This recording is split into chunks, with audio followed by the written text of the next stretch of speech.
Welcome into another episode of Locked On Phillies. In today's episode, we're going to evaluate Zack Wheeler's 2023 season. And while there are points in the regular season he didn't look like himself, the postseason was incredible. We'll break down all of the great numbers, and we're also going to get into a conversation about whether or not he'll get a major contract extension this offseason. It's been a popular thought, but how realistic is it? Also, I'm going to share my thoughts on the big MLB End of Year Awards. All of that on today's episode of Locked On Phillies. You are Locked On Phillies, your daily Philadelphia Phillies podcast. Part of the Locked On Podcast Network, your team every day.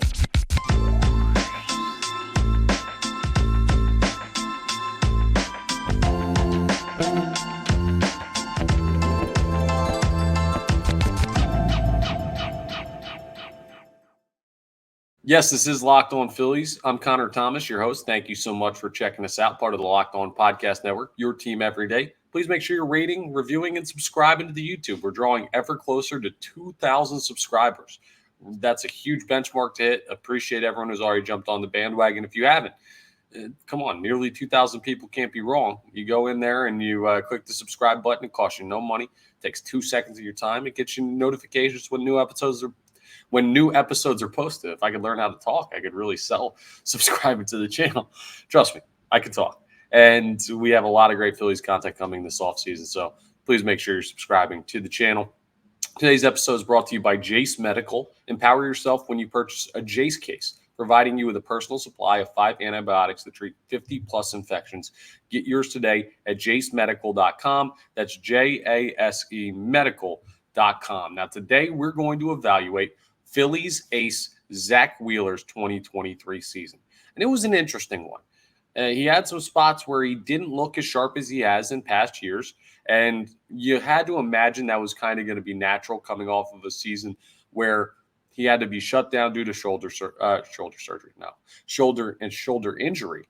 And he was shut down more out of precaution at the end of the 2022 season. He came back and pitched in the postseason, and he was electric. And it was a good-looking move by the Phillies organization. But it was a lot of usage in 2022. So the thought was 2023, it's going to be tough to make it through this whole season being as productive as he has been in the past.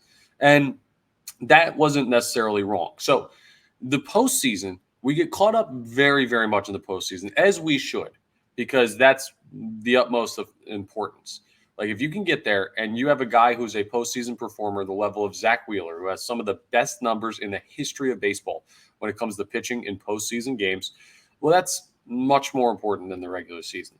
But looking at the regular season numbers here for Zack Wheeler, he posted a 3.61 ERA this year. Last year, he posted 2.82. The year before, 2.78. The year before, 2.92. This was easily the highest ERA he's posted as a member of the Philadelphia Phillies. So you look at that and you say, that's a little troubling, even though he pitched really well in the postseason. Let's look at the innings count. Now, he only threw 71 innings in 2020, a shortened season. He threw 213 and a third innings in 2021, which led Major League Baseball. 153 last year with the shutdown, 192 this year. So the innings count seems to be on par with what he's done in the past. Durability doesn't seem to be as much of a factor as you thought it might be coming out of the 2022 season, so that's good. Home runs allowed. This is also something to keep an eye on. He allowed 20 home runs this year, 13 last year, 16 and 21, and only 3 and 20, but a shortened season. So the most home runs allowed in a Phillies uniform. The walks were on par with what he's done before in his career. The strikeouts, we cleared 200 for only the second time ever in his career. Got 212, so that's a really good mark for Zack Wheeler. And here's the thing, right? Maybe pitching was just down all around baseball because he finished. We're going to talk about the Cy Young Award coming up, but he finished 6th in Cy Young voting this year in the National League. That's pretty darn good for Zack Wheeler. That's what I would consider to be in the conversation for the Cy Young Trophy. Now, we knew that Blake Snell was most likely going to win it for the National League. But when you look at it and say, okay, Zack Wheeler was in the conversation for Cy Young. His numbers don't look as good as they have in the past, but it was still a year where he didn't it's not like he imploded or anything. Like, he was in a position to help this team win. And he did just that. What I want to do is I want to talk to you, though, about his postseason pitching, because this is the proper evaluation of Zack Wheeler. 2023 regular season, it was good. He wasn't elite, I don't think. I think he was a really good starting pitcher. And maybe I'm not giving him enough credit. But when I see the numbers drop off in just basically every category from his best years of his career, well, I wonder if there's a decline coming with Zack Wheeler. As far as age, I mean, what you're looking at for Wheeler, he is sitting at 33 years old right now. So starting to get to that point where you might see a decline. But he's also getting to the point where this next year is the last year on his contract with the Phillies. So does he deserve an offseason extension? Well, that's something we're going to discuss coming up. If he does, it'll be because of this. So I'm looking at his postseason pitching and per series here for the Philadelphia Phillies. So he'd never pitched in the postseason before coming to the Philadelphia Phillies. Let's look at some of these numbers, right? This year, in the series against Arizona, a 1.84 ERA. This year in a series against Atlanta, 2.84 ERA. This year in a series against Miami, a 1.35 ERA. Last year in a series against the San Diego Padres, a 1.38 ERA. Last year in a series against the St. Louis Cardinals, a 0.00 ERA. There were a couple other series in there, like one against the Braves where he didn't pitch great last year, one against Houston where he didn't pitch great in the World Series. Like, that's fine. Those will happen, but the career postseason numbers for Zack Wheeler. He's 4-3, so the record doesn't reflect it, but he's got a 2.42 ERA. In 63 and a third innings pitched, he's only allowed 36 hits, 19 runs, 17 of them earned, 5 home runs, only 10 walks in that, and 68 strikeouts in 63 and a third playoff innings. I mean, his whip in the postseason, get ready for this. Zack Wheeler's career whip in the postseason, 0.726. Are you kidding me? In the postseason? Seriously? 0.726 whip in the postseason. Strikeouts per 9, 9.7. Walks per 9, 1.4. His strikeout to walk, a 6.8 ratio. I mean, like, this guy's outstanding in the postseason. He's one of the more clutch pitchers in baseball right now. And if the Phillies continue to play at an elite level when it comes to making the postseason and deep runs, and Zack Wheeler gets more opportunities to pitch in the postseason, there is a legitimate chance. I'm not being hyperbolic here. I'm not over-exaggerating. No. I guess I could just say exaggerating. I'm not exaggerating. Zack Wheeler is going to be in the pantheon of great level starting pitchers in the postseason of all time. Like, he's going to be in that conversation. He really is. Now, the longevity of his career, he wasn't this guy with the Mets, which is why the Mets decided not to sign him. Dumb evaluation on their part, but we'll take it. He didn't get playoff appearances early on in his career. So will it ever translate to him being like a top elite level pitcher in the landscape of Major League Baseball history? I don't know. There's still more for Zack Wheeler to figure out. If they win a World Series, well, then we start that conversation. But there are ways to go from that. You got to go through a whole nother regular season and hope you go on a great run and hope things work out. But as far as just postseason success is concerned, Zack Wheeler is one of the great postseason pitchers of all time by those numbers. And while he took a step back in his regular season numbers, it's hard to argue that he was it's hard not to argue, I should say, that he was the MVP of the Phillies postseason roster. As good as some of the hitters were, he was unbelievable for this team. And that's something that deserves a whole lot of credit when you look at Zack Wheeler's 2023. So if I was properly evaluating his 2023, the regular season, slightly underwhelming compared to what you'd expect from him. But he was still 6th in Cy Young voting, which was a regular season award. So, I mean, how underwhelming could it have been? It must have been solid. Just I expected a little bit better from him in the regular season. But in the postseason, he's turned into a walking, breathing legend when it comes to pitching in the postseason. So take that for what it's worth.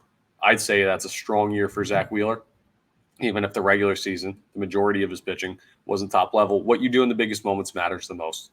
And he came through in the biggest moments more than anybody else on this team. That's my evaluation of Zack Wheeler's 2023. Now, he's only under contract, like I said, for one more year after 2024, Zack Wheeler will be able to test free agency unless the Philadelphia Phillies sign him to an extension this offseason. Now, how realistic is that? Well, we'll discuss coming up as we continue Locked On Phillies. First, though, I want to tell you about my friends over at Jase Medical. I want you to think about this, okay? Think about the medication that you take daily. A lot of people have daily medication that they take to keep them healthy. Whether it's something you take every morning to make yourself feel better throughout the day, whether it's something that you need at a specific time in the day, whatever the medication is, you get it delivered, you get your prescription filled, whatever you do, you go somewhere, maybe to a pharmacy, and you get your prescription filled, and your hope is that your medicine's on time every week. But could you imagine you drive up to pick up your prescription, or you go and check the mail? It's just not there because there's supply chain issues. There's something going wrong with the ability to get you your medicine. I mean, the delivery is late. It could be as simple as that. The supply chain doesn't care how important medication is to you. They're just trying to deliver stuff. And sometimes things get lost. Sometimes things get delayed. Sometimes you have issues receiving them. That's fine if you're buying a new t-shirt. But if you're getting medication you need, that could be a major, major issue. Jace Medical, though, they've solved it. So what they do is they can get you 12 months of your daily medication that you need, just all together. You can get it all delivered at once, so you don't have to worry about when your next prescription is going to be filled, or when it's going to show up, or if it's going to be on time, or if some natural disaster is going to mess with the supply chain, you're not going to be able to get it. No, Jace Medical takes care of all of that. And remember, you use promo code LOCKEDON at checkout when you go to jasemedical.com to get your 12-month supply of your daily medication, and you'll get a discount. It's really, really it puts you at peace of mind as far as how you can be sure you're receiving medication that you need every single day that you need it. So if you or someone you love would get some peace of mind by having a year's supply of any daily med, go to jasemedical.com to see if it's offered for you. Remember to use promo code LOCKEDON for $20 off your purchase. All right, let's discuss the Zack Wheeler contract extension that could come this offseason. So here's the first thing, right? If I'm the Philadelphia Phillies, my priority, more so than signing Zack Wheeler, or I guess extending Zack Wheeler, would be signing another top-end arm. Wheeler is under contract for the 2024 season. There's a chance that the Philadelphia Phillies don't offer him an extension this offseason. And what will happen is you'll go through the next season. Maybe they'll try and work on it during the season. Most likely, players will say, I don't want this to distract me from me trying to play baseball. So they might work on it after. He might become a free agent. Who knows? I don't know 100% what the future holds for Zack Wheeler, but I do know that Aaron Nola is a free agent. I do know the Phillies have a hole in the top of the rotation, and I think that is much more important to get filled. If we see a Zack Wheeler contract extension, I firmly believe it will not come before the Philadelphia Phillies sign another top-level starting pitcher. That is the most important move of the offseason. And if you don't get that, well, you're in some trouble when it comes to your World Series contention. A Zack Wheeler extension is not adding anything to your team. It's adding more money to your payroll. It's adding another focus to your front office to get that done, and negotiations with Wheeler and his agency to get that contract signed. But it's not of utmost concern at this point. Does he deserve it?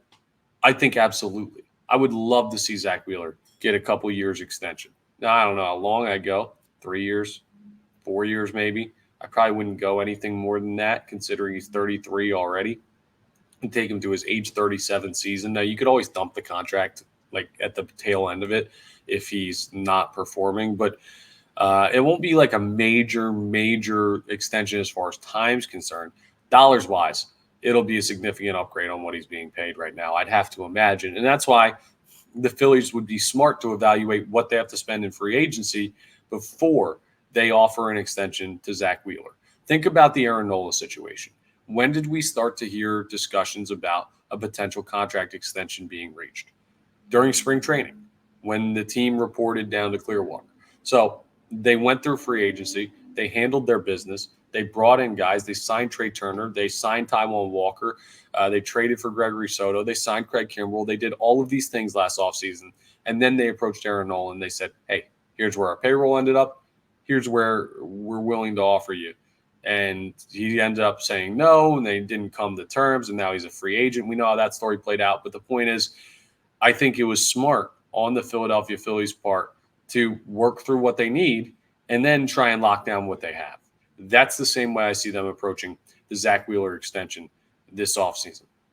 The difference is, well, there's two differences.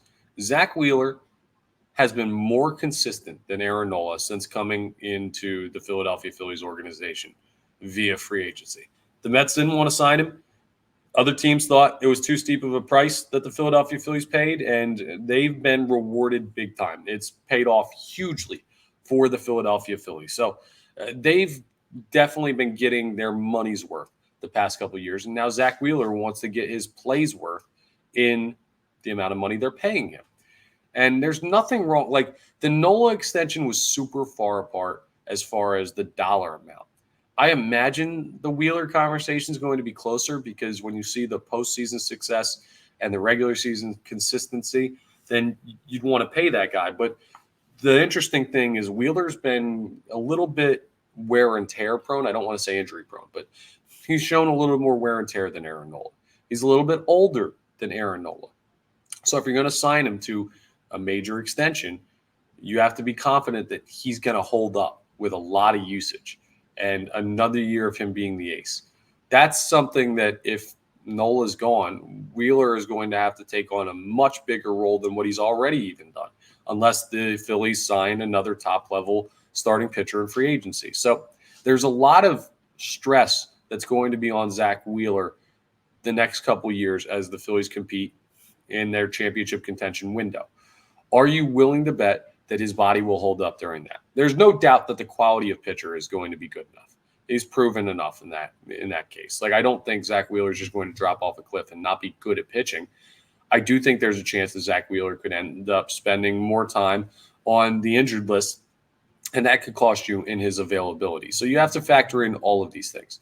I'd be super surprised if we see a Zack Wheeler extension anytime before like late February, though. So don't hold your breath on that. My gut feeling on whether or not he'll get an extension done, I lean yes. I do. But I lean yes at like 55% yes, 45% no. The reason being, the Phillies have a lot committed payroll-wise, and they're going to commit more this offseason to a top-level starting pitcher, maybe a top-level closer, some other bench pieces. They're going to up the payroll again this offseason. And with some of these guys locked down, but also questions about how long Castellanos is going to be here, how long Schwarber's going to be here, things like that. We know where their contracts are, but this is a year where after 2024, there could be an unloading of some of your veteran talent that's heading into the final year of their deal. Maybe you're looking at more payroll room to sign him after the 2024 season, and maybe that's how the Phillies view it. It's a very interesting dynamic with this team and the payroll that they have. I lean yes, the Zack Wheeler is going to get an extension done this offseason, but I think it's going to be a late one. And I wouldn't be surprised if they end up doing it sometime after the 2024 season, even trying to re-sign him going into free agency next year. That's just my thoughts on the Zack Wheeler situation. Now, coming up as we wrap up, I'm going to talk a little bit about the MLB Season Awards. They've all been announced. I'll tell you who won. I'll share my thoughts on each and every one of them as we wrap up Locked On Phillies. All right, yes. The MLB Awards have been announced. Now, the four we're going to talk about, NL and AL, Cy Young, and MVP. Those are the ones that we're going to jump through right now. So let's start with the Cy Young, since today is the Zack Wheeler episode of evaluation. NL Cy Young, Blake Snell of the San Diego Padres. Very well deserved. He was the assumed National League Cy Young. Here's why this is not a good thing for the Philadelphia Phillies. Let's say Blake Snell doesn't win Cy Young, and it goes to, I don't know, Justin Steele, Zach Gallen, like one of those guys. Like, I know Snell deserved it. Like, I'm not surprised this happened. But in the random case that it had been somebody else for whatever reason, Blake Snell's a free agent this year. His price tag just went up with the award of National League Cy Young. Like that adds a little bit more. His name carries even a little bit more weight now. He's still going to make a lot of money, but and winning the Cy Young, doing it in both leagues, that's huge. That ups the value on him, which ups the value on the market, which in turn ups the value on Aaron Nola, because he's going to look at Blake Snell and say, man, I'm as good as that guy. I know he won the Cy Young, but I want to get paid like him. So if Snell makes more money, Nola makes more money, which makes the Phillies' pursuit of a top-level arm a little bit more expensive. So that's something to keep an eye on there. But congratulations to Blake Snell on the National League Cy Young. Garrett Cole unanimously won the American League Cy Young. He's still locked up in New York. And locked up in New York is what it feels like, I'm sure, to some of those Yankees players right now. But congrats to them on a strong season. MVP. The AL MVP, undoubtedly, Shohei Ohtani, unanimous. Even though he missed a good amount of time this year, great pitcher, great hitter. He's a free agent this year. Whew. Could you imagine? Whatever team lands him is just going to see a transformation of their team. And there are some interesting names floating around: the Dodgers, the Yankees, the Rangers. Like, who's going to employ the Giants? Who's going to employ the services of Shohei Ohtani? We'll see. That's the number one question of the offseason around baseball. But congrats to Ohtani on the unanimous MVP. I believe it's the first time ever that we've had two unanimous MVPs in each league. Ronald Acuna Jr. wins unanimous MVP in the National League. It's weird. I don't remember a lot of postseason accomplishment from him this year. Right. It's because the Phillies knocked him out and they only won one game. But it's a regular season award and he fully deserves it. So even though he plays for the Braves, even though we hate the Braves, even though I don't really like him all that much, congrats to Ronald Acuna on an incredible season, one of the great seasons in Major League Baseball history, a deserving MVP award. Something to keep in mind on the National League side: Zack Wheeler, like I told you earlier in this episode, finished 6th in the Cy Young voting. Bryce Harper, 12th in MVP voting. So, I mean, Bryce Harper on a shortened season was 12th. He was in the conversation. He received votes. Zack Wheeler, 6th, even though he didn't have his best season as a starter.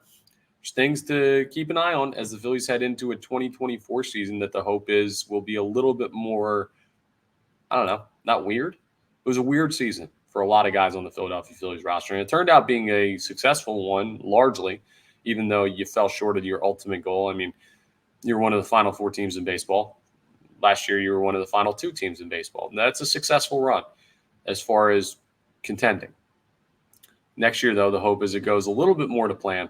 And part of that is going to depend heavily on Zack Wheeler.